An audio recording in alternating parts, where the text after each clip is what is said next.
শ্রেণীর যুবক আমার উপরে খেপে গিয়ে বলছে, শালা অমুকের ছেলে, শালা অমুকের বাচ্চা, তোর মাকে এই করি, তোর বোনকে এই করি, তোর বউয়ের সাথে এই করি, মানে গালাগালির শেষ নেই।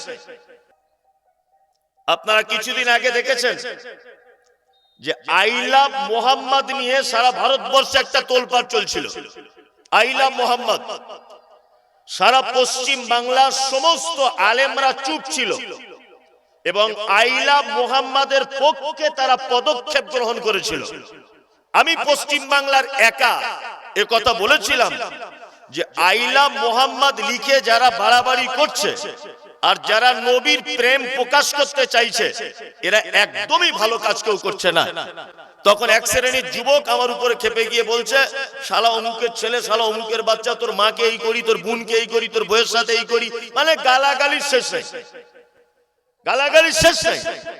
আমি এটা আগে থেকে বলেছি যে আই লাভ মোহাম্মদ লিখে যাদেরকে অ্যারেস্ট করা হয়েছে ওদের প্যানের চেন খুলে দেখা হোক আদে ওরা মুসলিম কিনা। আলহামদুলিল্লাহ ঘটনা তাই হয়েছে।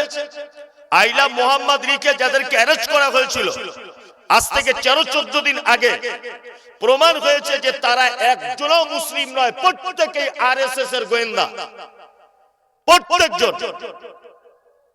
মানে বিজেপি আরএসএস যৌথভাবে হিন্দু মুসলিম একটা সাম্প্রদায়িক দাঙ্গা লাগাবার জন্য এই কৌশলটা অবলম্বন করেছিল। কি বললাম বুঝলেন?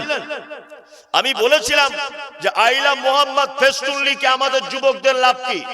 এই শোনো, আই লাভ মোহাম্মদ লিখে আর আই লাভ মোহাম্মদের ফেস্টুন করে আর আই লাভ মোহাম্মদ মোবাইলে পোস্ট করে জান্নাতে যাওয়া যাবে না।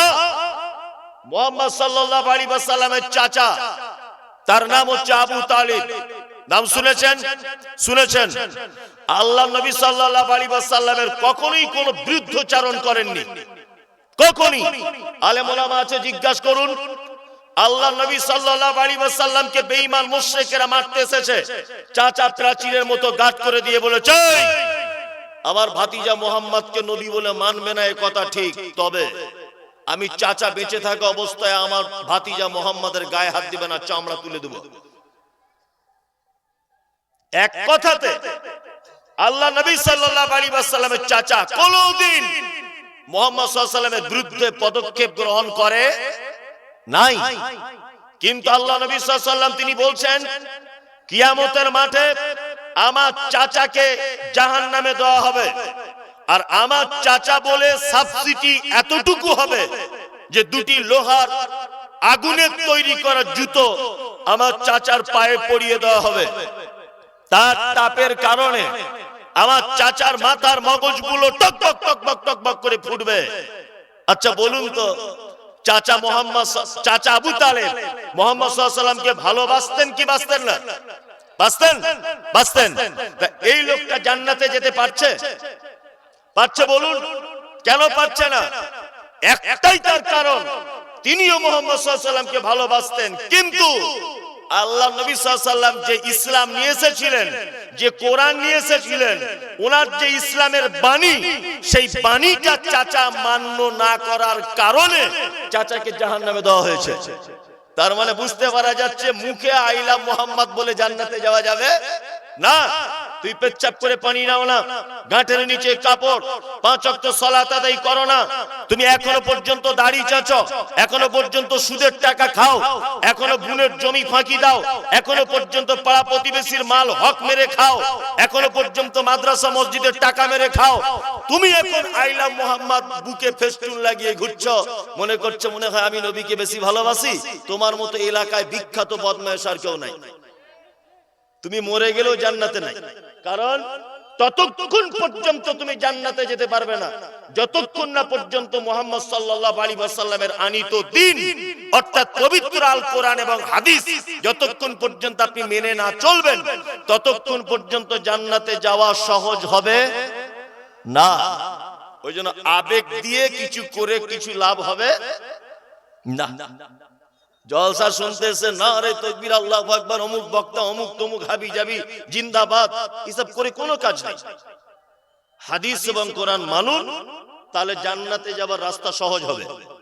আবেগ দিয়ে কোনো কিছু করে জান্নাতে যাবার রাস্তা সহজ হবে না, যদি মৌখিক ভালোবেসে জান্নাত যাওয়া যেত, সবার আগে জান্নাতে বসে থাকতো মুহাম্মদ সাল্লাল্লাহু আলাইহি ওয়াসাল্লামের চাচা নাম তার আবু তালিব। সবার আগে জান্নাতে গিয়ে বসে থাকতো। থাকতো কি থাকতো না? যেতে পারছেন না, জান্নাত নাই। আপনাদেরকে আমি আবেগে কিছু কথা বলবো না, আমি আপনাদেরকে পবিত্র আল কোরআনের এই সমস্ত শব্দের একটু ব্যাখ্যা বিশ্লেষণ করি। প্রথমে ধরি কাকে? মোমেন ধরবো, মুনাফিক ধরবো, কাকে বলি? প্রথম সবই তো চুলকানি, সবই তো মানুষের ভিতরে ভর্তি। তা প্রথমে মুনাফিকটা বলি, যে মুনাফিক কাকে বলে। কি বললাম বুঝলেন? মুনাফিক কাকে বলে? আল্লাহু আকবার। নিফাক। আচ্ছা বলুন, একটা কথা বলি, খুব সহজ বাংলাতে আপনাদেরকে বোঝাবো আমি, সহজ বাংলাতে গল্পের মতো করে। এটা একটা 3 রাস্তার মোড়, একটা গেছে শিলিগুড়ির দিকে, একটা গেছে রাস্তার রায়গঞ্জের দিকে, আর একটা গেছে ধরে নেন ওই আপনার কি বলবো ভাটলের দিকে একটা রাস্তা গেছে। তা আমরা 3 দিকে 3 রাস্তা যখন চলে যাই, এই মাঝখানে এই জায়গাটার নাম কি বলি? 3 রাস্তার মোড়, 3 মাথার মোড়। আবার যেখান থেকে 4টে রাস্তা ভাগ হয় সেখানে বলি চৌরাস্তা, বলি না? বলি। আরবিতে এটাকে বলে নিফাক। নিফাক মানে, নিফাক মানে হচ্ছে এমন এক রাস্তা, যে রাস্তা দিয়ে একাধিক রাস্তা বার হয়, যে জায়গা থেকে একাধিক কথা একই ব্যক্তির জন্য বার হয়, একই মুনাফিক। মসজিদের ইমাম সাহেব নামাজ পড়াচ্ছে, আপনাকে মুনাফিক চেনাচ্ছে। তো এত সুন্দর লোকটা কেরাত করছে ইমাম সাহেব, তার কেরাত শুনে মুসল্লিদের জান ঠান্ডা হয়ে যাচ্ছে। তো হঠাৎ করে একটা মুসল্লি ইমামের হাত দুটো ধরে বলছে, আলহামদুলিল্লাহ 30 বছর নামাজ পড়ছে, আপনার মতো কোনোদিন কোরআন তেলাওয়াত শুনিনি। আপনি এলাকার মধ্যে 1 নম্বর ইমাম, আর আপনার ব্যবহার আলহামদুলিল্লাহ খুবই ভালো। বলছে কে? ফজরের নামাজের পর একজন মুসল্লি। এখন ইমাম সাহেবের ছেলের পাতলা পায়খানা হচ্ছিল, ও কাউকে না বলে জোহরের সময় বাড়ি চলে গেছে, কাউকে না বলে। এখন ওই লোকটা নামাজ পড়তে এসেছে মসজিদে, যে ফজরের সময় ইমামের প্রশংসা করছিল। এখন ও মসজিদে এসে ঢুকে দেখছে ওর সাথে যা ঝামেলা, ইমাম নেই বলে ওই লোকটা ইমামতি করছে, ওর সঙ্গে যা ঝামেলা, ও তো ওর পিছনে নামাজ পড়বে না। ও তখন পাছা ঘুরিয়ে বাড়ি চলে যাচ্ছে। বাড়ি যেতে যেতে পাড়ায় গিয়ে 10-12 জন লোক যেখানে বসে ওখানে গিয়ে বলছে, সবই ভালো, ইমাম সাহেবের একটা গুণ খুব খারাপ। কি খারাপ? না বলে বাড়ি চলে যায়, আর বাজে লোকেরা ইমামতি করে। আমার মনে হয় বারবার যখন না বলে চলে যায়, একে ইমামতি থেকে বাদ দেওয়াই ভালো। এ হচ্ছে পাক্কা মুনাফিক। এ কি? এ পাক্কা মুনাফিক। ফজরের সময় ইমামের প্রশংসা করলো, আর জোহরের সময় ইমামের বদনাম করলো, মানে একই মুখে একই ব্যক্তির জন্য 2 রকমের কথা বলে, যে সে কি? মুনাফিক। সে মুনাফিক। আল্লাহু আকবার। আজও পর্যন্ত মুনাফিক আছে না নেই? মুনাফিক বাজারে আছে না নেই? আছে। এই দেখুন, আপনাদেরকে আমি কয়েকটা মজার কথা বলি, খুব মজা লাগবে। আচ্ছা বলুন তো, পৃথিবীর সবথেকে খতরনাক পাপ কোন পাপ? শিরক। কে বলছে? একদম ঠিক, শিরক। শিরক সবথেকে কি পাপ? খতরনাক। তারপরের পাপ সালাত ছেড়ে দেওয়া। তারপরের পাপ অন্যায় ভাবে কাউকে হত্যা করা। তারপরের বড় পাপ পিতামাতার সঙ্গে অসৎ ব্যবহার করা। তারপরের বড় পাপ অন্যায় মিথ্যা সাক্ষ্য প্রদান করা। তারপরে বড় পাপ এতিমের মাল অন্যায় ভাবে ভক্ষণ করা। এইভাবে সহিহ হাদিসে এবং কোরআনে 69 থেকে 70টা বড় পাপের সিরিয়াল দেওয়া হয়েছে। 69 থেকে 70টা বড় পাপের সিরিয়াল দেওয়া হয়েছে। কি বললাম বুঝলেন? আচ্ছা, একটা মানুষ শিরিক করে মারা গেল, লোকটা স্বাভাবিক গতিতে জাহান্নাম যেতে পারে। একটা লোক তার পিতামাতার সাথে অসৎ ব্যবহার করলো, লোকটা স্বাভাবিক গতিতে জাহান্নাম যেতে পারে। একটা লোক নামাজ পড়লো না, স্বাভাবিক গতিতে লোকটা জাহান্নাম যেতে পারে। কিন্তু ওই লোকটা জাহান্নামের কোথায় থাকবে এ কথা আল্লাহ বা তার রাসূল কিছু বলছেন না। কিন্তু আল্লাহ সুবহানাহু ওয়া তাআলা মুনাফিকদের ব্যাপারে বলছেন, ইন্নাল মুনাফিকিনা ফিদ দারকিল আসফালি মিনান নার। মুনাফিক এত মারাত্মক পাপী যে ওকে জাহান্নামের একেবারে নিচেতে রাখা হবে। একেবারে নিচেতে রাখা হবে। এত বড় খারাপ লোক মুনাফিক। কি বলছি বুঝতে পারছেন? এইবার আপনাদেরকে বলি, মৌলভী সাহেব তাহলে মুনাফিক চিনবো কেমন করে? এই যে আল্লাহ নবী বলে দিয়েছেন মুনাফিক চেনার ব্যাপারে, বাহ্যিক দৃষ্টিতে মানে উপরে উপরে দেখলে বোঝা যাবে মুনাফিককে। এক, আয়াতুল মুনাফিকি সালাসা, মুহাম্মদ সাল্লাল্লাহু আলাইহি ওয়াসাল্লাম বলছেন উপরের দিক থেকে বুঝতে পারবে মুনাফিকের তিনটে গুণ। কটা? কটা? তিনটা। এক, ইজা হাদাসা কাযাবা, যখন সে কথা বলে মিথ্যা কথা বলে। যখন সে কথা বলে কি বলে? মিথ্যা কথা বলে। দুই, তার কাছে জনগণের সম্পদ রাখতে দিলে আত্মসাৎ করে। তিন, সে প্রতিশ্রুতি দিলে প্রতিশ্রুতিকে কি করে? ভঙ্গ করে। আরেকটা হাদিসে আছে প্রতিবেশীর সঙ্গে ঝগড়া মারামারি হলে অকথ্য ভাষাতে গালিগালাজ করে। তাহলে মুনাফিকের কটা গুণ জানতে পারলাম? কটা? চারটা। এক নম্বরে হচ্ছে কথা বললে মিথ্যা বলে। দুই, আমানত রক্ষা করে না। তিন, প্রতিশ্রুতি ভঙ্গ করে। চার, ঝগড়া হলে গালাগালি দেয়। এটা হচ্ছে মুনাফিকের বাহ্যিক দৃষ্টিতে মানে উপর থেকে বুঝতে পারবেন এই লোকটা মুনাফিক। ভালো করে বুঝুন। এখানে একটা প্রশ্ন জাগতে পারে মমতাজুল ভাই, একটা লোক আমানত রক্ষা করে, একটা লোক প্রতিশ্রুতি রক্ষা করে, একটা লোক ঝগড়া হলে গালাগালি দেয় না, কিন্তু লোকটা মাঝে মধ্যে মিথ্যা কথা বলে, এ কি মুনাফিক? এ কি মুনাফিক? চারটের মধ্যে একটা গুণের ভিতরে আছে, তিনটে নাই, তো ও কি মুনাফিক হবে? এই ছোটবেলাতে দেখেছি যে পাছাতে ফোঁড়া হলে, পিঠে ফোঁড়া হলে মা চাচিরা বাচ্চাটাকে ধরে খুব টিপে ফোঁড়ার সব রক্ত বার করে দিত, পুঁজ বার করে দিত, আর আরো জোরে টিপতো। ফোঁড়ার ভিতরে দেখবেন ওই আপনার ওই পিয়ারার দানার মতো একটা দানা মতো থাকে, থাকে না? মা চাচিরা গল্প করতো, তোর ফোঁড়ার দানা যতক্ষণ না বার না হবে ওই ফোঁড়া আবার চোখে গিয়ে উঠবে। বলতো না? বলতো কি বলতো না? বলতো। ওই জন্য চাপ দিয়ে ফোঁড়ার ভিতরের বিচি পর্যন্ত বার করে দিত, কারণ ওই ফোঁড়া যাতে অন্য জায়গায় না হয়। ঠিক তেমন আল্লাহর নবী বলছেন যার ভিতরে তিনটে গুণ নেই, একটা গুণ আছে, পরবর্তীতে ফিরে আবার মুনাফিক হওয়ার চান্স আছে। কি বলছি বুঝতে পারছেন না? পরবর্তীতে মুনাফিক হওয়ার কি আছে? চান্স আছে। ওই জন্য ওইটাকেও ত্যাগ করে দিতে হবে। তিনটের একটাও, চারটের একটাও যদি তার ভিতরে থাকে তাহলে সেও মুনাফিকের লিস্টের ভিতরে পড়ে যাবে। এবার আপনাদেরকে আর একটা কথা বলি, মুনাফিকদের বাহ্যিক দৃষ্টিতে এটা আপনাকে বোঝালাম।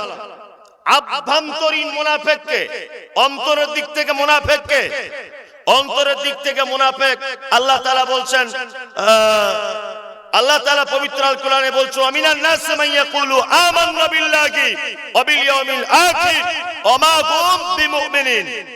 আল্লাহ বলছে কিছু লোক তারা আপনার কাছে আসবে মুহাম্মদ সাল্লাল্লাহু আলাইহি ওয়াসাল্লাম, এসে বলবে আমরা আল্লাহকে এক বলে মানি, আপনাকে নবী বলে মানি, আখিরাতকে শেষ বিচারের দিন বলে মানি, কিন্তু আল্লাহ তাআলা বলছেন তারা একজনও ঈমানদার নয়, সব মুনাফিক। কিছু লোক এরকম আছে না নেই? মুখে দেখবেন খুব মুসলিম দরদি, মুখে মুসলিম দরদি, ভিতরে ভিতরে আরএসএস এর সাথে হাত। মুখে দেখবেন মুসলিম দরদি, আমি তোমাদের এই করব, মাদ্রাসা করব, মসজিদ করব, ঈদগাহ করে দিব, রাস্তা করে দিব, তোমরা আমাকে ভোট দাও, আর তারপরে ভিতরে ভিতরে বিজেপির সাথে হাত। কি করে মুসলিমদের সর্বনাশ করা যায়, এই সমস্ত নেতা নেত্রীদের বর্তমানে দেখা যাচ্ছে কি যাচ্ছে না? যাচ্ছে, যাচ্ছে। এরাও একটা এক রকমের মুনাফিক বলতে পারেন আপনি, এরাও এক রকমের মুনাফিক।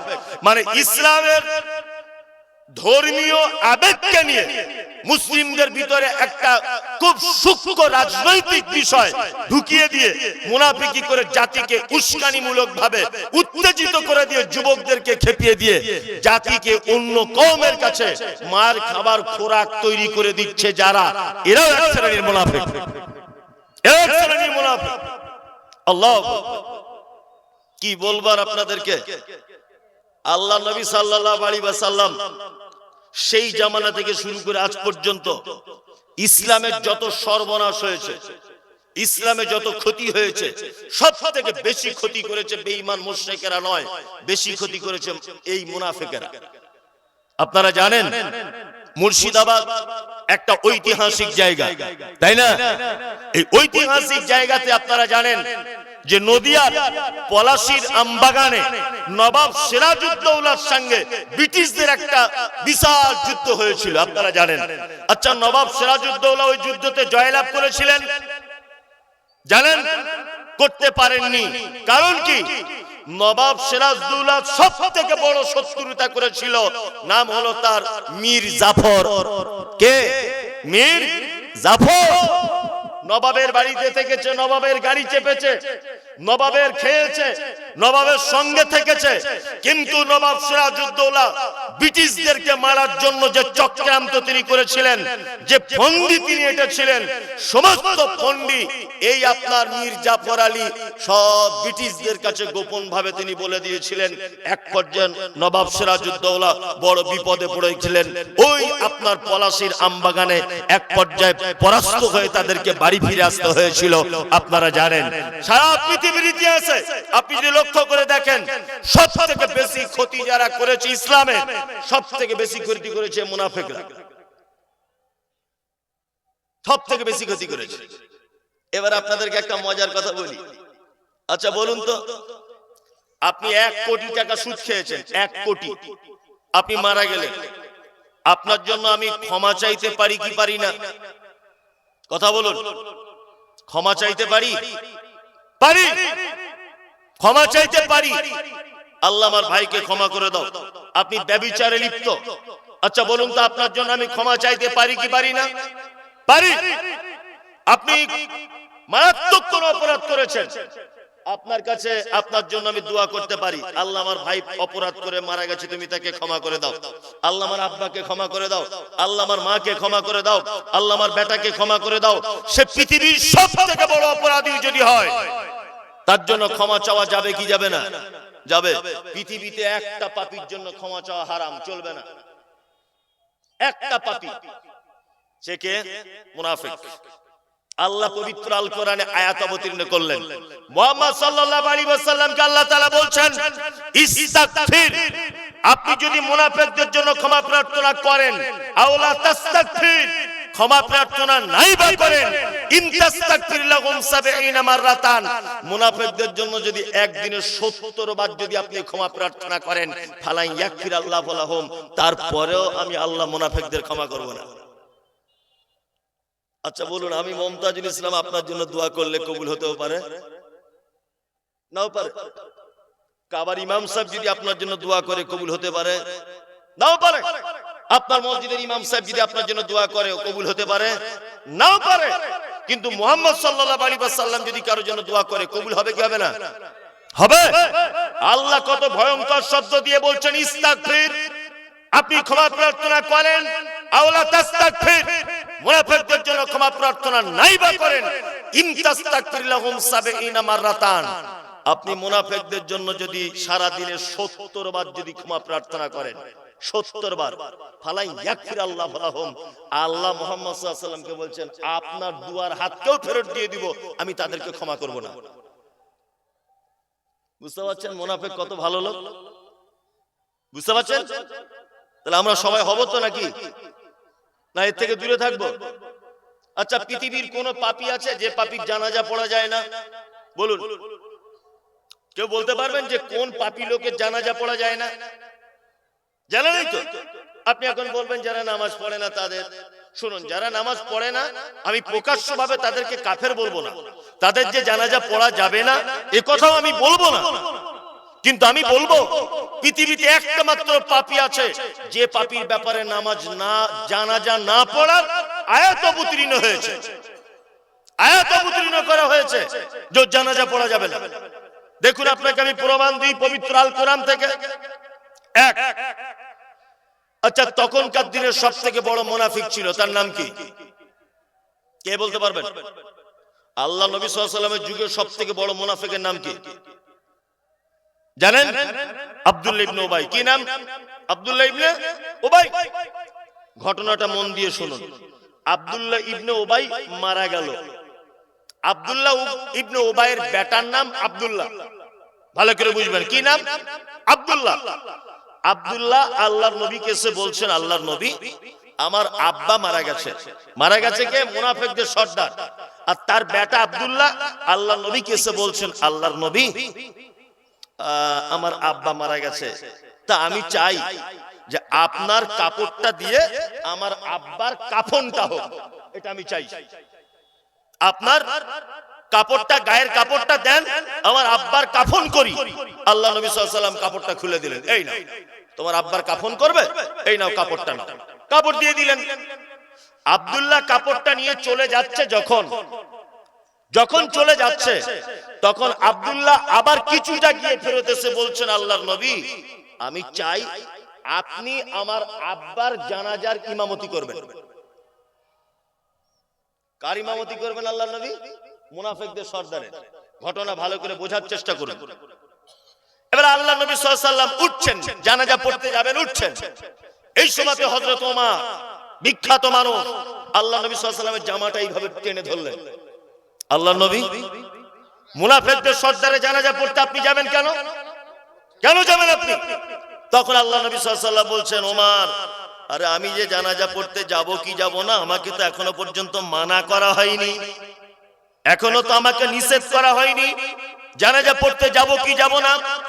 এই কথা বলার পরে আল্লাহ নবী সাল্লাল্লাহু আলাইহি ওয়াসাল্লাম চলে গেলেন, আব্দুল্লাহ ইবনে উবাইয়ের জানাজার নামাজে ইমামতি করলেন। নামাজ পড়ার শেষে হযরত ওমর অনুতপ্ত হয়ে বলছেন, হে আল্লাহ, আপনি যেটা নিষেধ করলেন না আর আমি সেটা নবীকে নিষেধ করে দিয়েছিলাম, তাহলে আমি কত বড় ভুল করেছি। মুনাফিকদের জানাজা পড়তে নিষেধ করলাম, কত বড় অন্যায় করলাম। মনে মনে মনে মনে তিনি অনুতপ্ত হচ্ছেন। জানাজার মাঠে কোরআনের আয়াত অবতীর্ণ হলো। জানাজার মাঠে কোরআনের আয়াত অবতীর্ণ হলো। আল্লাহ তাআলা বলছেন, ওয়ালা তুসাল্লি আলা আহাদিন মিনহুম মাতা আবাদা ওয়ালা তাকুম আলা কবরিহি। মুনাফিকদের কেউ যদি মরে যায়, আপনি তার জানাজা তো দূরের কথা, ওয়ালা তাকুম ফি কবরিহি, আপনি তাদের কবরের সাইডে পর্যন্ত দাঁড়াতে পারবেন না। মুনাফিক এত বড় বদমাইশ।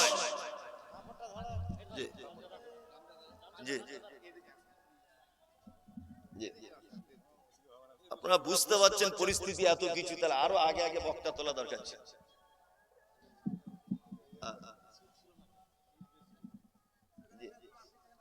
চলুন এবার আপনাদেরকে বলি, আল্লাহ সুবহানাহু ওয়া তাআলা মুনাফিকদের জানাজার ব্যাপারে বলছেন, ওয়ালা তুসাল্লি আলা আহাদিন মিনহুম মাতা আবাদা ওয়ালা তাকুম আলা কবরিহি। মুনাফিকদের জানাজা তো দূরের কথা, তাদের জানাজা তো পড়া যাবে না, তাদের কবরের সাইডে পর্যন্ত দাঁড়ানো চলবে কি না। তাহলে পৃথিবীতে আমার মনে হয় এতক্ষণে বুঝতে পারা যাচ্ছে যে মুনাফিকদের থেকে বড় খারাপ আর কেউ কি নাই, আর কেউ নাই। আল্লাহু আকবার। মুনাফিক মানে যারা মুখে মিষ্টি মিষ্টি কথা বলে, অন্তরে কি বিষ। মুখে মিষ্টি মিষ্টি কথা বলে, অন্তরে বিষ। এরা কারা? মুনাফিক। আর সব থেকে জাতির বেশি ক্ষতি করেছে এরা, সব থেকে বেশি। আল্লাহ, একটা কথা আমার বললে হয়তো ভাববে রাজনৈতিক ব্যাপারে কথা বলছে। জি না, আমি রাজনৈতিক বক্তা নয়, আমি কোন দলের পদপ্রার্থী নয়, আমি কোন দলের সঙ্গে যোগাযোগ রাখি না। তবে আমি একটা খুব দামি কথা আপনাদেরকে স্মরণ করিয়ে দিই। আল্লাহ, আপনারা জানেন যে সারা ভারতবর্ষে কিছুদিন আগে ওয়াকফ বিল সংক্রান্ত একটা আইন পাস করা হয়েছিল।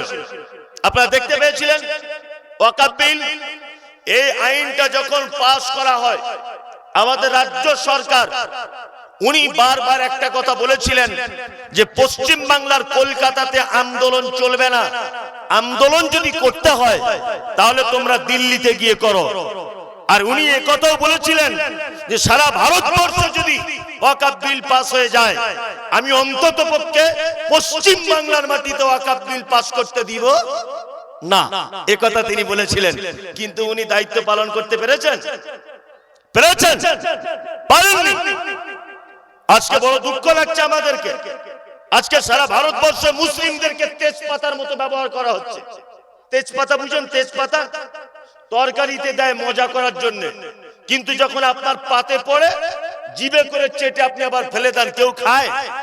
খায়? খায় না। মুসলিমদেরকে তেজপাতার মতো ভোট ব্যাংক হিসাবে ব্যবহার করা হচ্ছে। আজকে আপনারা দেখতে পেয়েছেন যে সারা ভারতবর্ষে ঐতিহ্যবাহী মসজিদ বাবরি মসজিদ আমাদের কাছ থেকে ছিনিয়ে নেওয়া হয়েছে।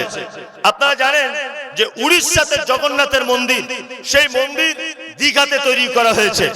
সারা ভারতবর্ষে আমরা যদি 30% মুসলিম যদি বসবাস করি, তাহলে জগন্নাথ মন্দির করতে যদি 100 কোটি টাকা খরচা হয়, তাহলে আমরাও তো 30 কোটি টাকার দাবিদার। দাবিদার কি দাবিদার নয়? দাবিদার। আজকে আপনারা দেখতে পাচ্ছেন যে প্রত্যেক পুজো মণ্ডপে 2 লক্ষ করে টাকা দেওয়া হচ্ছে। হচ্ছে কি হচ্ছে না? তাহলে 2 লক্ষ টাকা যদি ওদেরকে দেওয়া হয়, তাহলে আমরা যদি 30% এই দেশের যদি বসবাস করি, তাহলে আমরাও তো 1,30,000 টাকা পাবো কি পাবো না? পাবো, পাবো। কিন্তু আমাদেরকে ব্যবহার করা হচ্ছে আর মুনাফিকি কথাবার্তা বলা হচ্ছে, শুধু আমাদেরকে নাচিয়ে দেওয়া হচ্ছে। আমি তোমাদের পাশে আছি, তোমাদের পাশে আছি। পাশে থেকে থেকে থেকে থেকে রাজ্য সরকার গতকাল এমন বাঁশ দিয়েছে মুসলিমদের যে 5 তারিখের ভিতরে ওয়াকাবের আন্ডারে যে সমস্ত মসজিদ, মাদ্রাসা, কবরস্থান আছে, ওইগুলো সরকারি নথিভুক্ত করতে হবে। তাছাড়া একদম আছড়া বাঁশ দিয়ে দিয়েছে, এক কঠিন বাঁশ। জাতি কোনোদিন ক্ষমা করবে না, কোনোদিন ক্ষমা করবে না। এত বড় বিশ্বাসঘাতকতা মুসলিমদের সাথে। আল্লাহ আল্লাহ তুমি এই সমস্ত ধোঁকাবাজ থেকে আমাদেরকে বাঁচাও, বলুন আমিন, আমিন। অন্ততপক্ষে একটা কথা জেনে রাখুন যে আমরা কোশ্চিন কালে কোনোদিন মুনাফিকদের লিস্টে নাম লেখাবো কি না, কোনোদিন নয়। মারাত্মক খাতারনাক। মুখে যেটা বলবেন, কাজে সেটা করার চেষ্টা কি করবেন, তাহলে আপনি মুনাফিক হতে যাবেন না। এবার আপনাদেরকে আরেকটা একটু ব্যাখ্যা বিশ্লেষণ করে দিই, সেটা হচ্ছে ফাসিক। কোরআনে একটা শব্দ আছে না, ফাসিকুন, আছে না নেই? আছে, আছে। ফাসিক কাদের বলে? ফাসিক কাদের বলে? যারা বড় বড় পাপের সাথে লিপ্ত, সেটা পাপ, এটা জানার পরেও ছেড়ে দিতে পারছে না, এ হচ্ছে ফাসিক। ফাসিক কে? যারা জানে এটা বড় পাপ, এটা জানার পরেও যারা ছেড়ে দিতে পারছে না, এরা হচ্ছে ফাসিক। ফাসিক কে? যারা জানে এটা কাবিরা গুনাহ, তারপরেও সেই গুনাহ থেকে ফেরত আসতে পারছে না, এরা হচ্ছে ফাসিক। তবে আপনাদেরকে একটা কথা বলে রাখছি, ফাসিকদের ব্যাপারে আল্লাহ সুবহানাহু ওয়া তাআলা তেমন ভাবে কিছু বলেননি। একটা কথা বলেছেন, আল্লাহু লা ইয়াহদিল কওমাল ফাসিকিন। ফাসিকদের একটাই সবথেকে খারাপই, যে তারা জীবনে কোনোদিন সঠিক রাস্তা খুঁজে পাবে না। আর সঠিক রাস্তা খুঁজে না পেলেও যাবে কোথায়? জাহান্নাম। সঠিক রাস্তা খুঁজে না পেলে যাবে কোথায়? জাহান্নাম। আরেকটা ফাসিকদের ব্যাপারে বলা হয়েছে যে ফাসিকরা যদি তোমাদের কাছে কেউ কোনোদিন কোন খবর যদি নিয়ে আসে, তোমরা সেই খবরকে না যাচাই বাছাই করে কখনো সিদ্ধান্ত নিতে যাও না। অনেক সময়তে দেখা যায়, অনেক সময়তে মেঘের কারণে, আকাশ মেঘলা থাকার কারণে ঈদের চাঁদ দেখা যায় না। হয় কি হয় না? হয়। আপনাদের গ্রামটার নাম জানি না, এই গ্রামে ধরে নেন বিশাল মেঘ করেছে, 30টা রোজা পূর্ণ হয়ে গেছে বা 29টা রোজায় চাঁদ দেখতে গেছে মানুষ। কালকে ঈদ হবে কিন্তু চাঁদ দেখতে পাওয়া যাচ্ছে না। এখন হঠাৎ করে একটা লোক মোটরসাইকেলে করে এসে বলছে, আমি আল্লাহর কসম করে বলছি চাঁদ দেখেছি, আমি রায়গঞ্জে ছিলাম, আকাশ ওখানে পরিষ্কার। কিন্তু সমস্যা, লোকটা নামাজ পড়ে না। যে খবরটা দিচ্ছে ও কি 5 ওয়াক্ত নামাজ পড়ে না, ওর দাড়ি নাই, ও গাঁঠের নিচে কাপড় পরে, ও ঘন ঘন মিথ্যা কথা বলে, ও সুদের সঙ্গে যুক্ত, ও হারাম কাজে যুক্ত। এই লোকটার কথার ভিত্তিতে ঈদের নামাজ পড়া চলবে না, কারণ ও ফাসিক। ফাসিকদের কোন খবর নিয়ে সেই ইমানদারেরা সেই খবরের ভিত্তিতে কোন সিদ্ধান্ত নেওয়া চলবে না। ফাসিকদের কোন খবরের ব্যাপারে যাচাই বাছাই করতে হবে। তার মানে কোন মানুষ যেমন তেমন ভাবে কোনো কিছু খবর দিলে আগে সেই মানুষকে যাচাই বাছাই করতে হবে, তারপর সেই খবরে উপরে সিদ্ধান্ত নিতে হবে, তার আগে সিদ্ধান্ত নেওয়া চলবে না। ফাসিক, আল্লাহ সুবহানাহু ওয়া তাআলা বলছে আল্লাহ বলা ইয়াদিল কওমাল ফাসিকিন, কোশ্চিন কালে তারা কোনদিন সহজ সরল রাস্তা পেতে পারে না।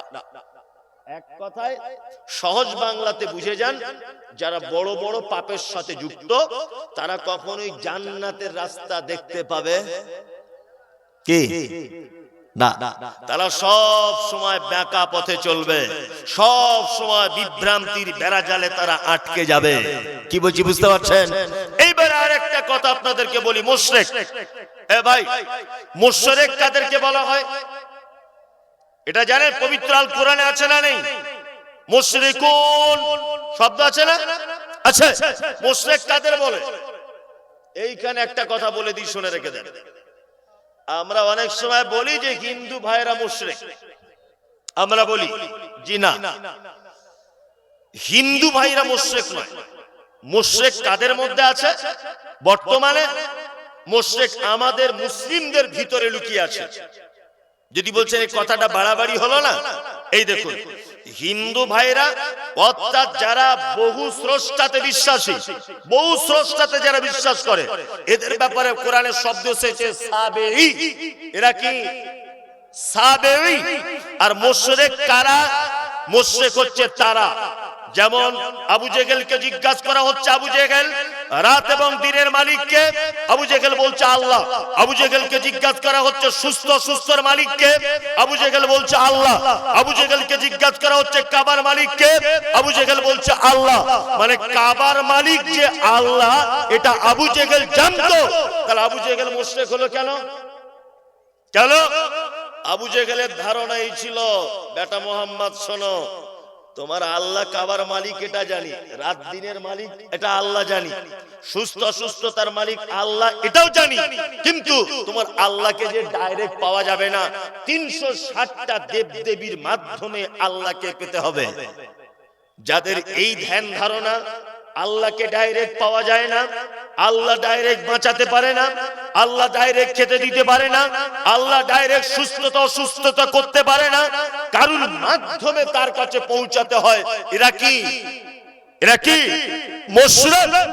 আজকে যদি সারা বাংলা, সারা ভারতবর্ষের মুসলিমদেরকে যদি আপনি তদন্ত করেন, তাহলে এইরকম মুসলিম খুঁজে পাওয়া যাবে কি যাবে না? যাবে কি যাবে না? যাবে। আবু জেহেল মুশরিক, পাথরের তৈরি করা মূর্তির মাধ্যমে আল্লাহকে পেতে চাইতো।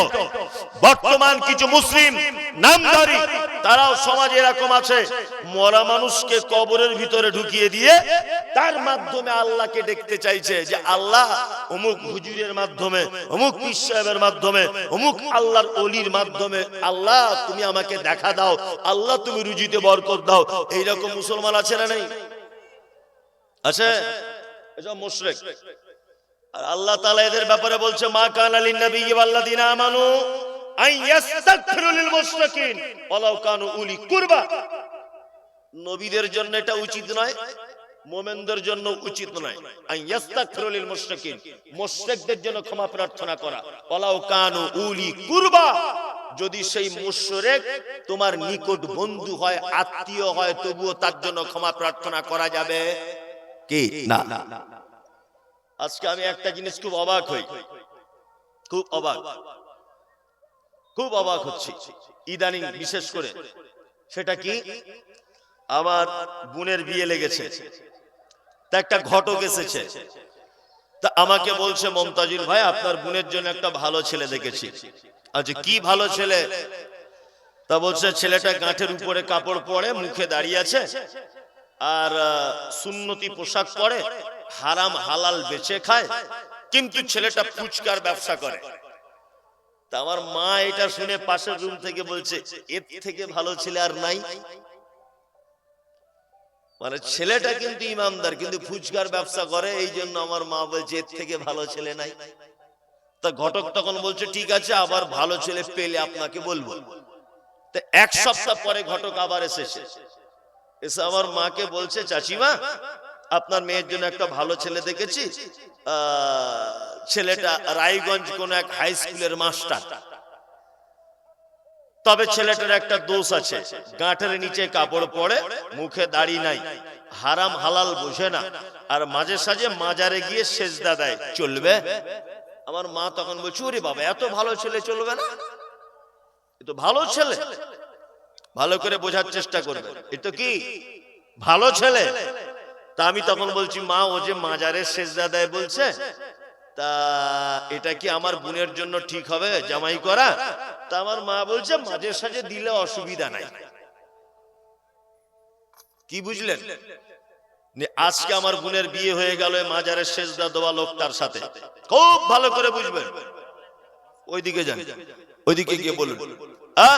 খুব ভালো করে বিয়ে হয়ে গেল, ভালো করে বুঝবেন। আমার বোনের বিয়ে হবার পরে আল্লাহ তাআলা আমার ব্যাপারে বলছেন, মা কানা লিন নাবিয়্যি ওয়াল্লাযিনা আমানু আইয়াস্তাগফিরু লিল মুশরিকিন। মুমতাজুল ইসলাম, তুমি আর কোনদিন তোমার নিজের বোনের জন্য ক্ষমা চাইতে পাবে না, কোনদিন চাওয়া যাবে না। শুনুন, একটা কথা বলি, আমি যত বড় মৌলবী হই, আমি যত বড় আলেম হই, আমার আব্বা যদি মাজারে সেজদা দেওয়ার পরের দিন মারা যায়, আর আমার আব্বা যদি তওবা করার সুযোগ যদি না পায়, তাহলে আমি আমার বাপের জন্য আর ক্ষমা প্রার্থনা করতে পারবো না, কখনোই নয়। আল্লাহ তাআলা ওই জন্য বলে, চলাও কানুলি কুরবা। যদি সেই মুশরিক যে শিরকে আকবার করা অবস্থায় মারা যায়, এই রকম মুশরিক, তার জন্য ক্ষমা প্রার্থনা করা চলবে না। সে যদি তোমার নিকট আত্মীয়, মানে তোর বাপ মা, তোমার বোন, তোমার ভাই, যেই হোক না কেন, তার জন্য আর কোনোদিন ক্ষমা প্রার্থনা করা যাবে না। তাহলে মুশরিক কাকে বলে বুঝতে পারলেন? মুশরিকরা জান্নাতে যাবে বলে মনে হয়? হয়। বর্তমানে কিছু মানুষ আছে না, আছে না নেই, যে কবরের ভিতরে মানুষকে মাধ্যমে আল্লাহকে ডাকছে। ডাকছে কি ডাকছে না? ডাকছে। আবার বলছে, আমাদের পীর সাহেব জীবিত থাকা অবস্থায় যত পাওয়ার ছিল, মরার পরে পাওয়ার বেড়েছে। কি বলছি বুঝতে পারছেন না?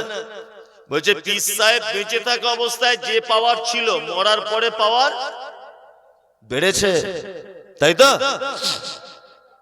আপনাকে একটা কথা আমি বলি, খুব মনোযোগ দিয়ে শুনবেন। আচ্ছা বলুন তো দেখি, হযরত আবু বকরের নাম শুনলে আমরা কি বলি? কি বলি?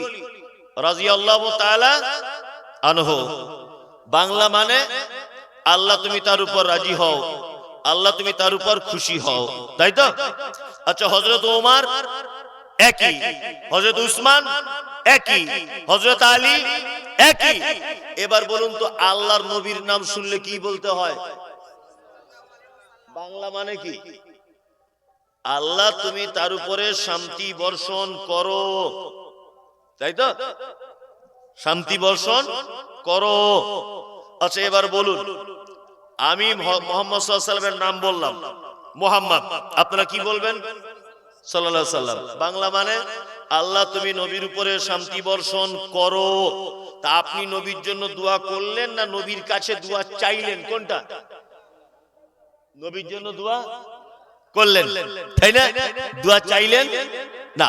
এবার বলছি আপনাকে, হযরত আবু বকর, ওমর, উসমান, আলী, পৃথিবীতে যত বুজুর্গানে দিন, আল্লাহর ওলি, খাজা মঈনুদ্দিন চিশতি, ইমাম আবু হানিফা, ইমাম বুখারী, ইমাম ইবনে তাইমিয়া, পৃথিবীতে যত আল্লাহর ওলিরা বা যত জ্ঞানী লোকেরা আছে, সব জ্ঞানী লোকদের আমি এই পাল্লাতে তুললাম, আর এই পাল্লাতে আল্লাহর নবীকে তুললাম। বলুন তো কোন পাল্লা বুজুর্গিতে ভারী হবে?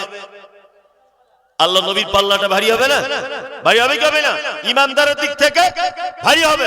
তাহলে পৃথিবীর সবথেকে দামি মানুষ মুহাম্মদ সাল্লাল্লাহু আলাইহি ওয়াসাল্লাম, তার জন্য আমরা দোয়া করি যে আল্লাহ তার উপরে শান্তি বর্ষণ করো। তা মুহাম্মদ সাল্লাল্লাহু আলাইহি ওয়াসাল্লামের থেকেও কি তোমার পীর সাহেব বড়? তা তুমি ওর কাছে দোয়া করো কেন? তুমি ওর কবরে দোয়া চাইতে যাও কেন? হ্যাঁ, মদিনাতে আল্লাহ নবী সাল্লাল্লাহু আলাইহি ওয়াসাল্লাম শুয়ে আছেন। কোথায়? মদিনাতে। আমি তো প্রত্যেক মাসে মাসে প্রায় যাই মক্কা মদিনাতে। ওখানে গিয়ে একবার কবরের সাইতে হাতটা তুলবেন তো, শুধু একবার হাতটা তুলবেন, পুলিশ সঙ্গে সঙ্গে আপনার হাত নামিয়ে দিবে, এই হাজি কাবার মালিকের কাছে দোয়া চাও। এদিকে দোয়া চাইছো কেন? কাবার মালিকের দিকে যাও, চলো ওইদিকে ফিরো। মানে পশ্চিম দিকে মুখ করিয়ে দেবে পুলিশ আপনাকে ঘুরিয়ে। তার মানে বলতে চাইছে কাবার মালিকের কাছে দোয়া চাও। নবীর কবরে দোয়া চাওয়া যাবে না। নবীর কবরে যদি দোয়া চাওয়া না যায়, তাহলে সব গাঁজাখোর মাতাল এদের কাছে দোয়া চাওয়া যাবে? হ্যাঁ, একদম যাবে না। আল্লাহু আকবার, কি বড় চিটার! আর চিটারের তো কোয়ালিটি থাকে। এমন করে বলছে মনে হচ্ছে জান্নাত ওর বাপের রেজিস্ট্রি করা আছে। এমন করে বলছে যে জান্নাত মনে হয় আগে থেকে বুকিং করা আছে, অথচ জাতিকে ধোঁকা দিচ্ছে। কি বললাম বুঝলেন? একটা কথা আপনাদেরকে বলি, একটা গল্প বলি। এগুলো বক্তব্য দিতে গিয়ে আলেম ওলামাদের অনেক কাজ হবে। বাদশাহ হারুন রশিদ, বাদশাহ শাহজাহান, তার কাছে একটা লোক এসেছে। তার লোকটা একটা বাঁশ কাঁধে নিয়ে এসেছে। আগেকার দিনে বাঁশের দুই সাইডে ধান বেঁধে ধান আনতো, ওটাকে আপনাদের কি বলে? বাহক। ওই বাহক একটা লোক নিয়ে এসেছে কাঁধে করে, আর বাহকের একদিকে আছে একটা খাঁচা, আর একদিকে আছে একটা পাখি ধরা ফাঁদ। তা বাদশাহ শাহজাহান জিজ্ঞাসা করছে, কি ব্যাপার, তোমার বাহকে খাঁচার ভিতরে পাখি কেন, আর তোমার ওইদিকে পাখি ধরা ফাঁদ কেন? তখন ওই বাহকওয়ালা বলছে, বাদশাহ, ও বাদশাজি, গভীর জঙ্গলের ভিতরে আমি এই খাঁচাটা রেখে দিই, আর পাশে পাখি ধরা ফাঁদটাকেও রেখে দিই, আর এই পাখিটা নিজের ভাষাতে ডাকে, আর ওর স্বজাতিরা ওর ডাক শুনে ওর সঙ্গে দেখা করতে এসে ওই ফাঁদে পড়ে যায়, আর আমি জবাই করে করে পাখিগুলোকে খাই। বাদশাহ শাহজাহান তখন বলছে, এক কাজ করো তো, তোমার বাহকে যে পাখিটা আছে পাখিটাকে আমার কাছে দাও, পাখিটাকে আমার কাছে আনো। বাদশা পাখিটাকে ধরে একেবারে কচ কচ কচ কচ কচ কচ করে কেটে দিল। বাহকের মালিক বলছে, বাদশা, আপনি আমার রুজি রুটি মেরে দিলেন, আপনি আমার রুজি রুটি মেরে দিলেন। আমি এই পাখিটার ডাকের কারণে অন্যান্য পাখিদের ধরে ধরে খেতাম, আপনি সেই খাওয়াটা বন্ধ করে দিলেন।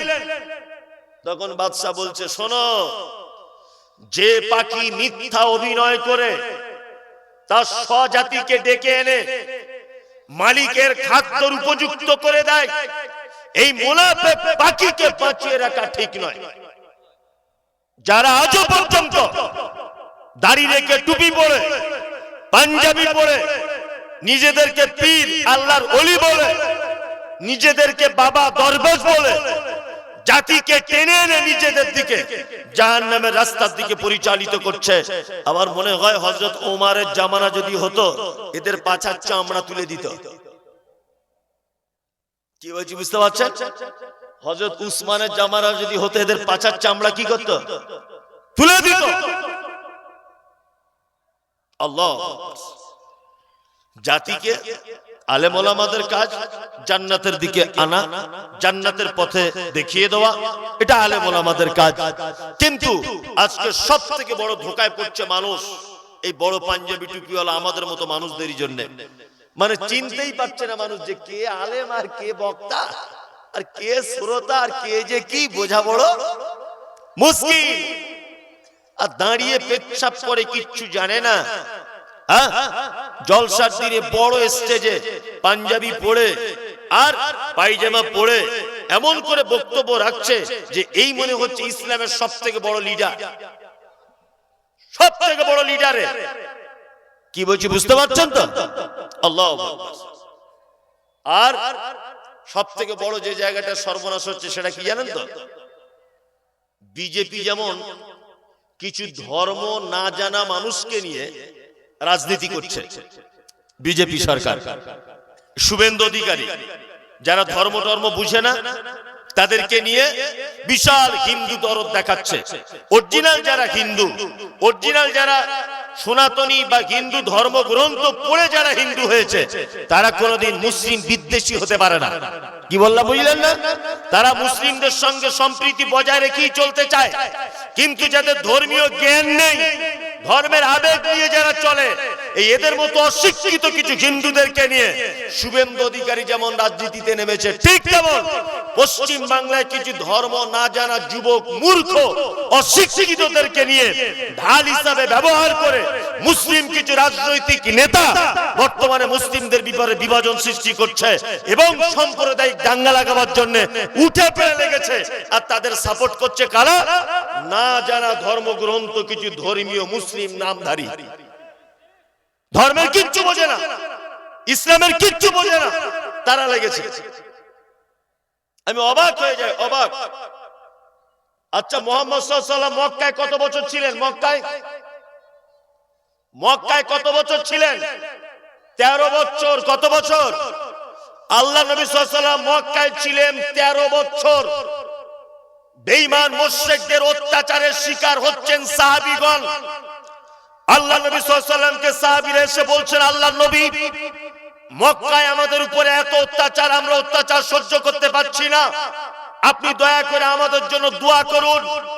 আল্লাহ নবী সাল্লাল্লাহু আলাইহি ওয়াসাল্লাম তিনি বলেছিলেন, শোনো, আমাদের আগে যারা চলে গেছে বনি ইসরাঈলদের, তাদের নবীদেরকে ধরে হত্যা করা হয়েছে, তাদের উম্মতদেরকে এত কষ্ট দেওয়া হয়েছে, কড়াতে করে তাদের মাথা একেবারে চিরে দেওয়া হয়েছে। তারা এত কষ্টের পরেও যদি তারা নিজেদের দ্বীনের উপরে টিকে থাকতে পারে, তাহলে এক কাজ করো, মক্কায় সামান্য অত্যাচার হচ্ছে, এই সামান্য অত্যাচারের জন্য তোমরা অসহ্য বোধ হয়েও না, তোমরা পিছিয়ে যেও না, হীনম্মন্যতায় ভুগো না। আল্লাহ চাইলে এই প্রতিবন্ধকতার ভিতর দিয়েই, এই জুলুমের ভিতর দিয়েই, এই অত্যাচারের ভিতর দিয়েই আমাদের সোনালী দিন ফেরত আসবে। আল্লাহ নবী সাল্লাল্লাহু আলাইহি ওয়াসাল্লাম দীর্ঘ 13 বছর মক্কায় ছিলেন, অত্যাচারের শিকার হয়েছিলেন, একটাও তিনি মসজিদ তৈরি করেননি। তখন মসজিদের প্রয়োজন ছিল, তারপরেও তিনি জানতেন যে মক্কাতে যদি এখন এমার্জেন্সি মসজিদ তৈরি করা হয় তাহলে মক্কায় বিশৃঙ্খলা সৃষ্টি হবে। 13 বছর তিনি একেবারে অত্যাচার সহ্য করতে না পেরে আল্লাহর অর্ডারে যখন তিনি মদিনায় এলেন, মদিনাতে এসে প্রয়োজন হয়েছে বলে মসজিদে নববী তিনি তৈরি করেছিলেন। তার মানে বুঝতে পারা যাচ্ছে এই যে সমাজে বিশৃঙ্খলা তৈরি হবে বলে মুহাম্মদ সাল্লাল্লাহু আলাইহি ওয়াসাল্লাম পর্যন্ত 13 বছর মক্কাতে কোনো মসজিদ নির্মাণ করেননি, কোন মসজিদ নির্মাণ করেননি। আর আজকে আমরা প্রতিযোগিতা করছি, এই পাড়াতে একটা বড় মসজিদ, ওই পাড়াতে একটা বড় মসজিদ, এই পাড়াতে একটা বড় মসজিদ, প্রতিযোগিতা সারা ভারতবর্ষ জুড়ে চলছে। আর এই প্রতিযোগিতা আবেগে কিছু মুসলিমদেরকে ময়দানে নামিয়ে দেওয়া হয়েছে, তারা আবেগে তাদের সঙ্গে গা ভাসিয়ে দিয়েছে, নিয়ে বিশৃঙ্খলা সৃষ্টি হবার একটা সম্ভাবনা রয়েছে। ওই জন্য বলবো যে আবেগে গা ভাসিয়ে দেবেন না, ইসলামটাকে জানুন, ইসলামটাকে বুঝুন, তারপরে ধর্মীয় আবেগের দিকে গা ভাসান। তার আগে গা ভাসালে আপনার ঠকে যেতে হবে, কোনদিন আপনি জিততে পারবেন না, কোনদিন। সোশ্যাল মিডিয়াতে দেখতে পাচ্ছেন, ওরে বাবা, মমতাজুল ইসলাম মুর্শিদাবাদে ঢোকা যাবে না, মালদায় ঢোকা যাবে না, অমুক জায়গায় ঢুকতে দিব না, দেখছে না হুঙ্কার আসছে, হুঙ্কার আসছে না, আসছে। আসলে আবেগ, আল্লাহু আকবার, আবেগ। বলছে আমি নাকি বাবরি মসজিদের বিরোধিতা করেছি। আমি, আরে কোন মুসলিম কোনদিন মসজিদের বিরোধিতা করে না। আমি মমতাজুল ইসলাম বাবরি মসজিদের বিরোধিতা করব কেন? বাবরি মসজিদের বিরোধিতা আমি করব কেন? আমি করতে পারি? আমরা বিরোধিতা করেছি সময় আর পরিস্থিতির বিরোধিতা করেছি। কি বললাম বুঝলেন না? কোন সময় এখন আমরা দাঁড়িয়ে আছি? আজকে সারা ভারতবর্ষ যখন আন্দোলন চলছে এসআইআর, মুসলমানরা দেশের নাগরিক কিনা এই প্রমাণ করতে যখন ব্যস্ত, ওয়াকফ সম্পত্তি চলে গেল এই নিয়ে যখন আমরা ব্যস্ত, এনআরসি নিয়ে যখন ব্যস্ত, ডিটেনশন ক্যাম্প নিয়ে যখন ব্যস্ত, নিজেদের অস্তিত্ব টিকিয়ে রাখার লড়াই চলছে, আর এর মাঝখানে হঠকারিতা একটা সিদ্ধান্ত করে নেওয়া, এটা তো ঠিক নয়। ঠিক নয়, কখনোই ঠিক নয়। এখন আমি যদি কেউ বলে থাকে সোশ্যাল মিডিয়াতে যে আমি বিরোধিতা করছি, আমি তাদেরকে বলবো যে আমি বিরুদ্ধের লোক নয়, আমি পরিস্থিতি আর সময়ের বিরোধিতা করেছি, সময় আর পরিস্থিতি বিরোধিতা করেছি।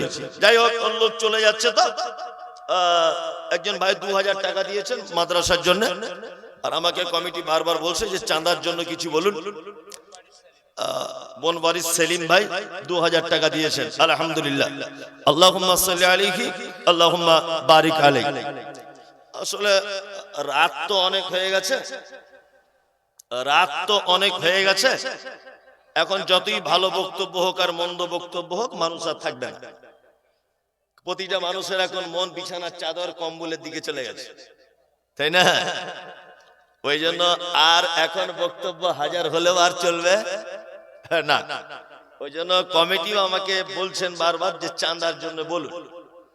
আলহামদুলিল্লাহ, মাদ্রাসা দেখলাম তো একটা বিশাল মাদ্রাসা আপনারা চালাচ্ছেন, দেখেও ভালো লাগলো। আর অনেক জায়গার উপরে মাদ্রাসাটা, তা অবশ্যই মাদ্রাসা মসজিদের পক্ষে আমরা কেউ মাদ্রাসা মসজিদের বিপক্ষে নয়, বিপক্ষে কেউ নয়, আমি মমতাজুল ইসলামও নয়। মাদ্রাসাগুলোকে টিকিয়ে রাখতে হবে, কারণ ইসলাম বাঁচানোর সব থেকে বড় হাতিয়ার হচ্ছে এখন মাদ্রাসা, তাই না? এখান থেকে কোরআনের শিক্ষা হবে, এখান থেকে ইসলাম বাঁচানোর জন্য সৈনিক তৈরি হবে, ইসলামের সৈনিক অর্থাৎ আলেম ওলামারা। তারা আগামী দিনে ইসলামের হয়ে কাজ করবে ইনশাআল্লাহ। একটা কথা মাথায় রাখবেন, মাদ্রাসা যতদিন আছে ইসলাম ততদিন থাকবে। আল্লাহর দিন আল্লাহ বাঁচিয়ে রাখবে, এটা ভিন্ন ব্যাপার, কিন্তু দুনিয়াবি দৃষ্টিকোণ থেকে মাদ্রাসার ব্যাপক হারে প্রয়োজন রয়েছে না নেই? রয়েছে। মানুষ তো থাকবে না, আর একটা পানি পড়ছে খুব, এখানে এটাই সমস্যা হয়ে গেছে, খুব পানি পড়ছে। মাথা ভিজে গেল না? বলছে মাথা ভিজে গেল, এটা একদমই সত্য। মানে আজকেই এটা হচ্ছে, কালকে আবার এটা ছিল না, কালকে এটা ছিল না। যাই হোক, আপনারা মাদ্রাসার জন্য সকলে একটু আগে আসুন। আবার সেলিম ভাই উনি দিয়েছেন 2000 টাকা। আল্লাহুম্মা সাল্লি আলাইহি আল্লাহুম্মা বারিক আলাইহি। আল্লাহ তুমি আমাদের দাতাদের দানগুলোকে গ্রহণ করে নাও, বলুন আমিন। যারা আছেন আপনারা কিছু দিলে দেন, যারা আছেন আপনারা কিছু দিলে অবশ্যই দেন, অবশ্যই দিয়ে দেন কিছু আপনার আল্লাহর রাস্তায়। জি,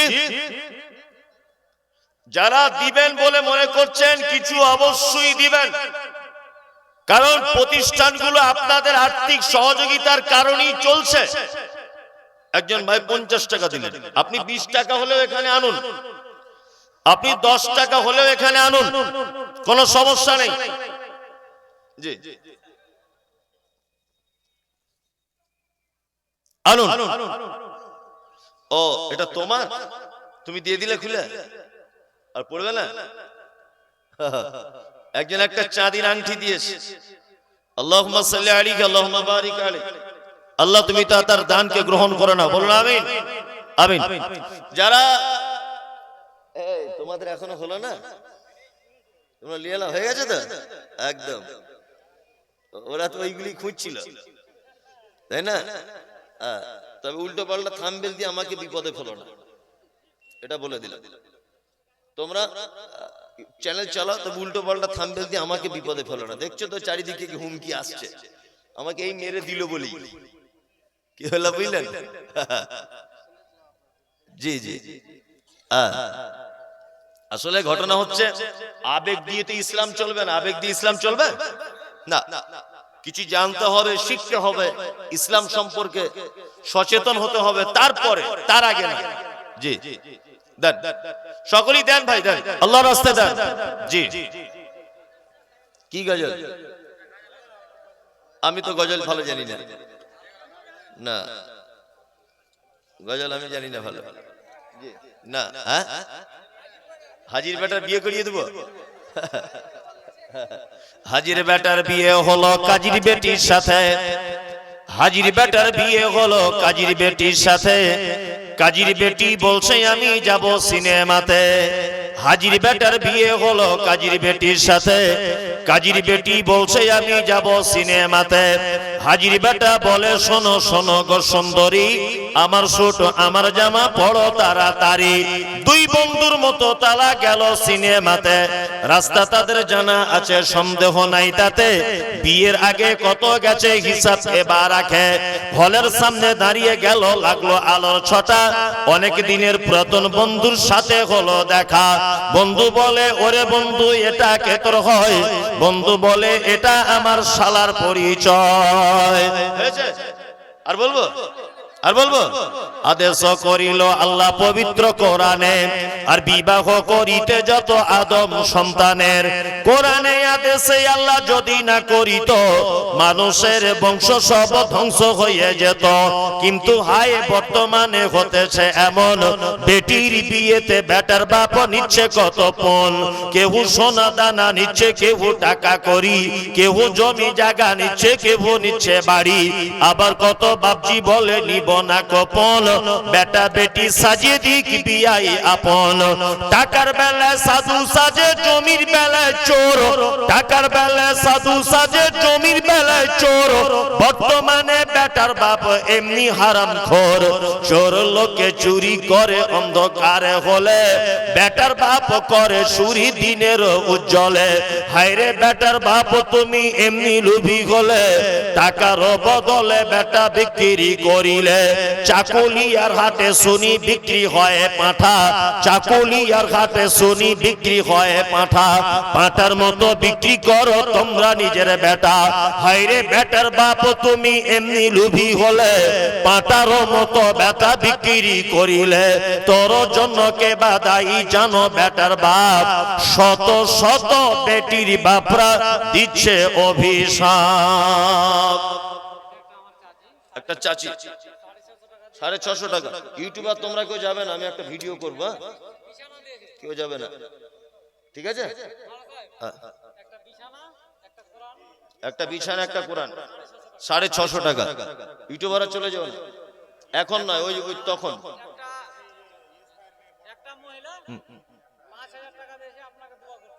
একজন মহিলা 5000 দোয়া করতে বলছেন।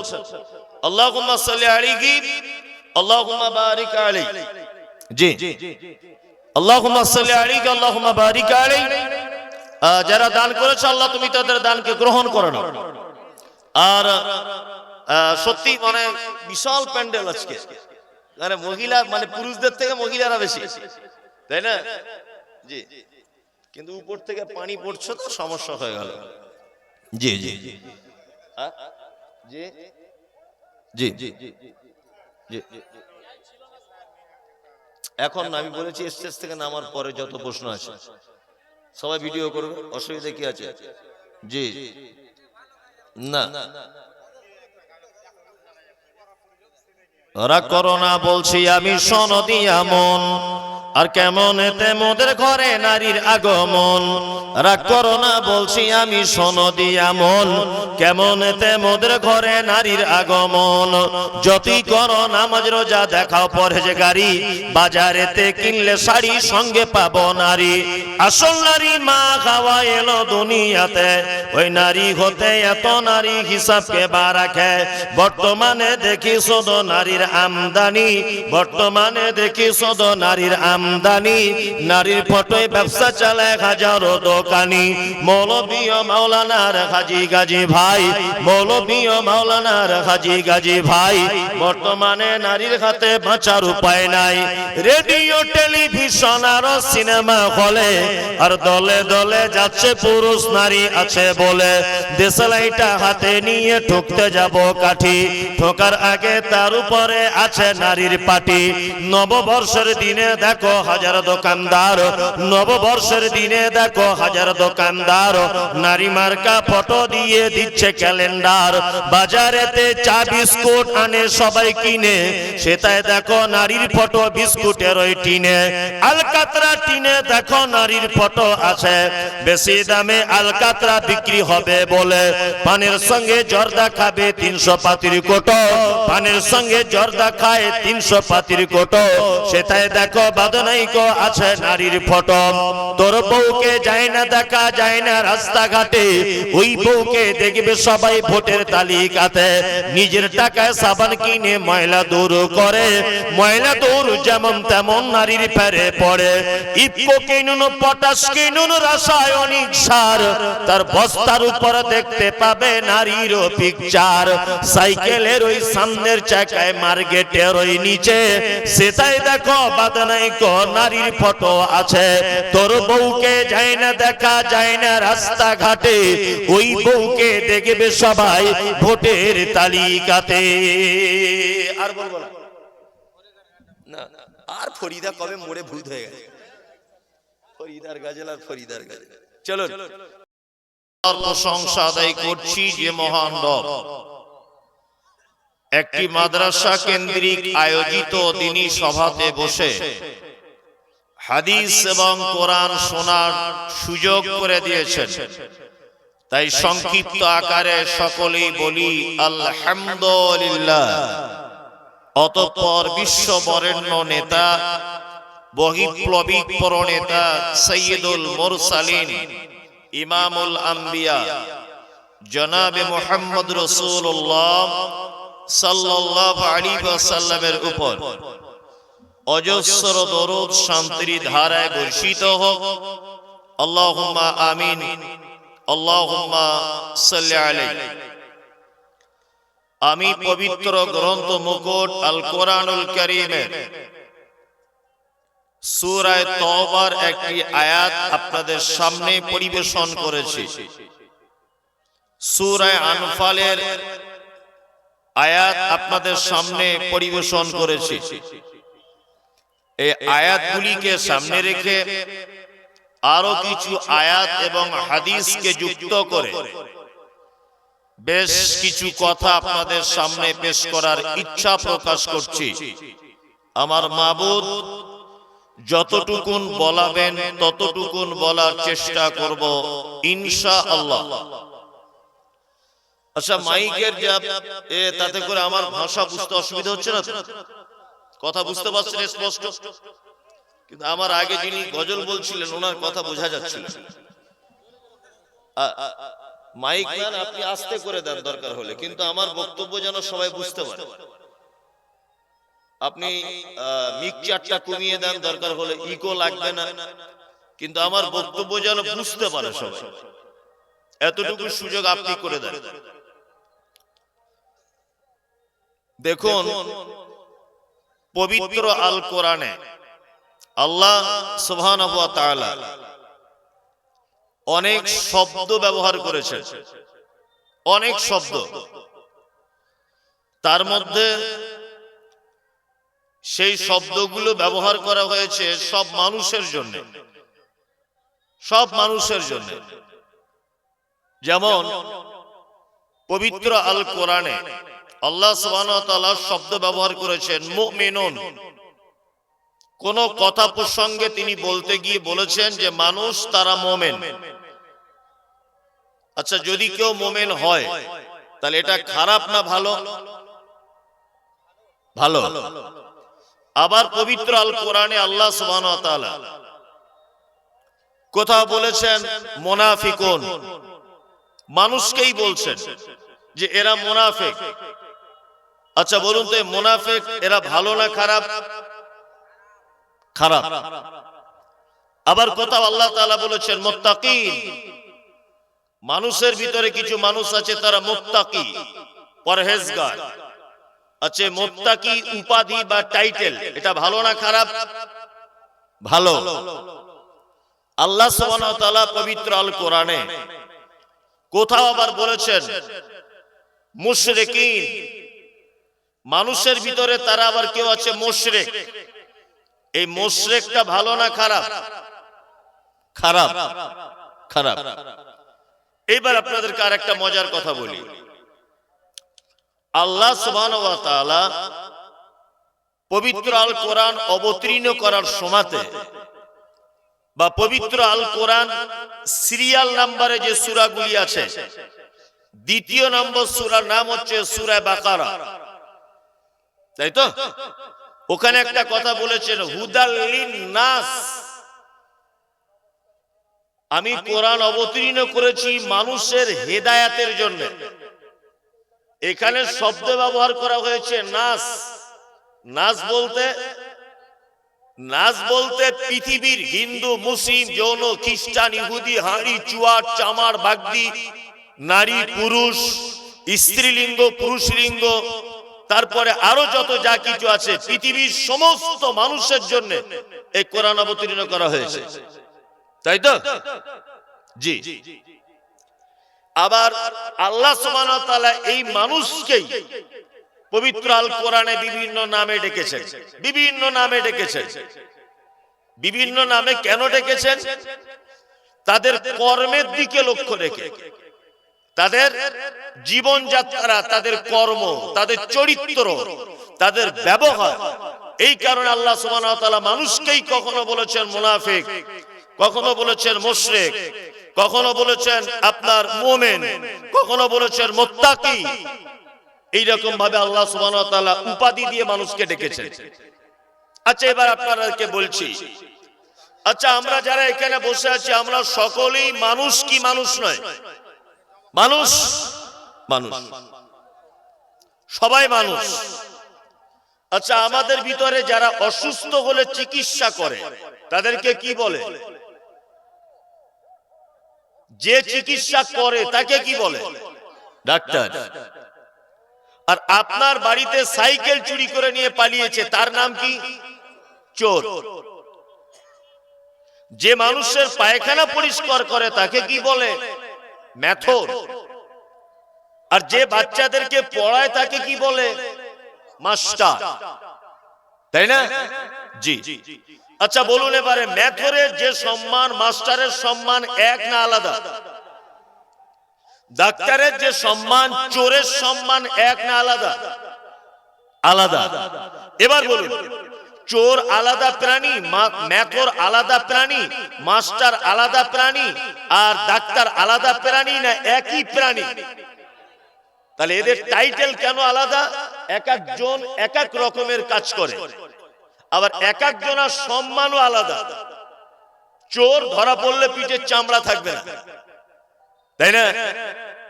আবার মেথর, ওর হাতে ঝাঁটার বালতি দেখলে কেউ বাসে ট্রেনে তুলবে না প্যাসেঞ্জার হিসাবে, যে অন্য লোক এই গাড়িতে উঠবে না। তার মানে বুঝতে পারা যাচ্ছে দুনিয়াতেও যেমন এইরকম আছে, উপাধি টাইটেলের কারণে সম্মান কমে আর সম্মান বাড়ে, ঠিক তেমন আল্লাহ সুবহানাহু ওয়া তাআলা পবিত্র আল কোরআনে মানুষের কাজের কারণে, তার কর্মের কারণে সম্মান কখনো বাড়িয়ে বলেছেন মুত্তাকি, কখনো সম্মান কমিয়ে দিয়ে বলেছেন মুনাফিক, কখনো সম্মান বাড়িয়ে দিয়ে বলেছেন মুমিন, আবার কখনো সম্মান কমিয়ে দিয়ে বলেছেন মুশরিকিন, মুশরিক। এইবার আপনাদের কাছে আমার জানতে ইচ্ছা করছে, আচ্ছা বলুন, একটা মুমিনের যে সম্মান, একটা মুনাফিকের একই সম্মান না সম্মান কম বেশি আছে? কম বেশি আছে না? আমি এইরকম কিছু শব্দের ব্যাখ্যা বিশ্লেষণ করব আজকে ইনশাআল্লাহ। তবে আপনাদের কাছে বিনীত অনুরোধ থাকবে যে আপনারা আমার বক্তব্যটা একটু মন দিয়ে শোনার চেষ্টা করবেন, কারণ মমতাজুল ইসলাম মানি এখন চুলকানি। কি বললাম বুঝলেন না? হ্যাঁ, মমতাজুল ইসলাম মানি কিছু মানুষের কাছে চুলকানি, কারণ ও এসেছে, ও বিতর্কিত লোক। আমি বিতর্কিত লোক হতে যাব কেন? আমি বিতর্কিত লোক হতে যাব কেন? নয় আপনি আমার কথা বুঝতে পারেননি, আর নয় আপনি নিজে একাই যেটা বোঝেন ওটাই সিদ্ধান্ত মনে করেন, অপরের কথাকে দাম দেন না।